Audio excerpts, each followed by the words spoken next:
magulang at guro. 10 ng inyong punong guro na laging nariyan upang mabigyan kayo ng gabay, patnubay sa inyong tinahak na landas sa bawat araw ng buhay ng isang mag-aaral. Itinakda ang araw na ito bilang inyong unang hakbang sa bagong kabanata ng inyong buhay. Sana'y huwag niyong malimutan ang mga natutuhan niyo dito. Di lamang mga leksyong pang-akademiko, kundi pati na rin ang mga aral ng buhay mismo. Sa inyong paglalakbay, sa inyong mga tatahaking landas, sana'y ipagpatuloy ninyo ang pagiging matyaga at responsableng pag-aaral at ang mamamayan ng lungsod ng Valenzuela. 10 ng inyong mga magulang ay laging nariyan. Aking ipinangangako bilang inyong kinatawa ng unang distrito ng Valenzuela sa mahabang kapulungan na ipagpapatuloy ko ang pagsuporta sa mga batas at hakbangin ng pamahalaan upang lalong mapahusay pa at mapagtibay ang sistema ng edukasyon sa ating lipunan.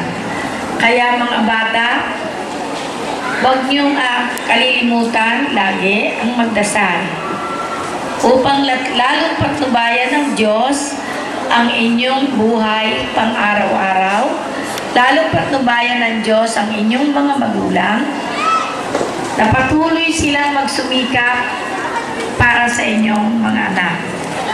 At bilin po ng ating mahal na congressman, kung kayo ay makarating na sa pinakamataas na hagdan ng inyong pag-aaral, maging malungkot man kayo't masaya, maging matagumpay man kayo't hindi, pero nakikita niya ang batang Valenzuelano, pag ito ay nagsikap, naging masunuring anak, kayo ay magtatagumpay. At pagdating ng araw, kayo ay magiging karangalan, hindi lang ng inyong pamilya, ng inyong paaralang pinagtapusan, ng inyong komunidad, at ng ating bansa. Huwag niyo raw kalilimutan ang inyong punong guro, ang inyong mga guro na balikan at pasalamatan sa lahat ng magandang nangyari sa inyo. At siyempre, huwag niyong kalilimutan ang inyong mga magulang. Talagang naghirap para sa inyo. Sa akin pong pagtatapos, muli, maraming pong salamat. Ayon po sa ating congressman, binabati niya kayong lahat. Congratulations at mabuhay po ang batang Valenzuela. Salamat po ang inyong lingkod, Luciana Cora Cortez. Magandang hapon po ulit. Yung itatanghal, batang nagsipagtamo ng karangalan. Isang taong pinagsumikapan para naibigyan ng karangalan. Talentadong Pinoy ang kaparang, may talinong kakaiba. Unahin ko si Jenny Marie, tahimik, mahihin, boses nanginig pamandi. Sa proyekto'y makinis, laging una kong mag-submit. Ang sa score sa mga test, sagot ay sulit na sulit. Jenny Marie P.U. Nagkamit sa mga karangalang banggi. Ang batang nagkamit ng pangalawang karangalang banggi, John Lloyd M. Peregrini. Sa kontes ay bumandera. Layo ng Davao, isinugo siya, kinatawan ng rehiyon, kinaginiwa ng kasama. Sports writing sa journalism, doon siya kinilala. John Lloyd Peregrina, batang nagkamit ng pangalawang karangalang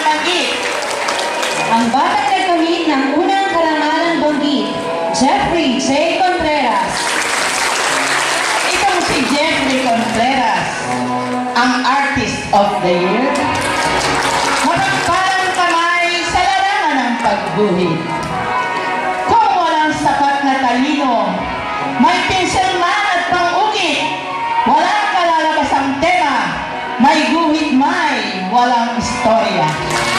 Jeffrey M. Contreras, nagkamit ng unang karangalang banggit.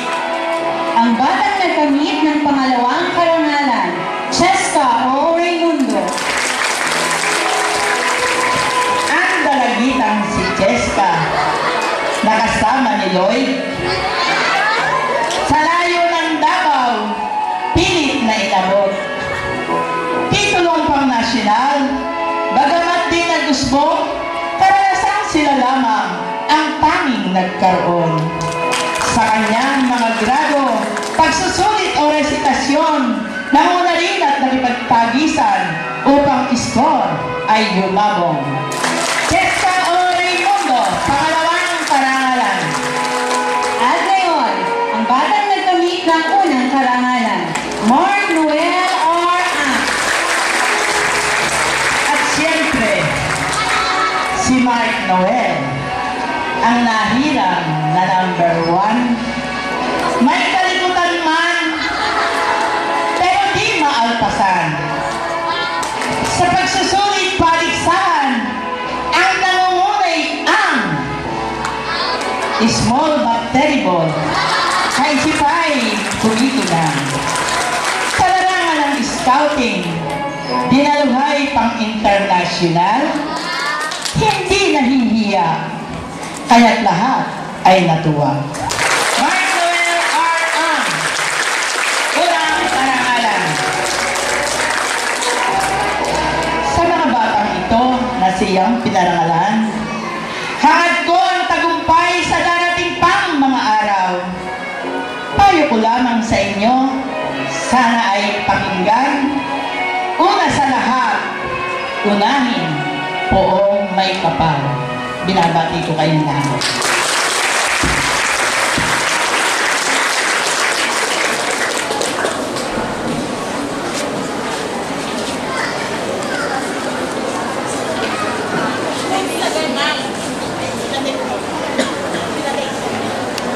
Pasa ng kanyang tula. Kung sa galing ng mga estudyante at galing ng mga guro ng Pio Valenzuela ay hindi magpapahuli ang inyong principal at siyempre ang paaralan ay makakatanggap din ng kanyang gantimpala. Palakpakan po natin ang inyong paaralan at ang inyong principal. Babasahin ko po ang teksto ng bawat award na matatanggap ng paaralan at ng inyong magaling na principal. Venezuela City awards the Certificate of Appreciation to Dr. Adoracion D. Guevara for her active involvement as camp director in the 2009 summer reading camp for grade 2 pupils held on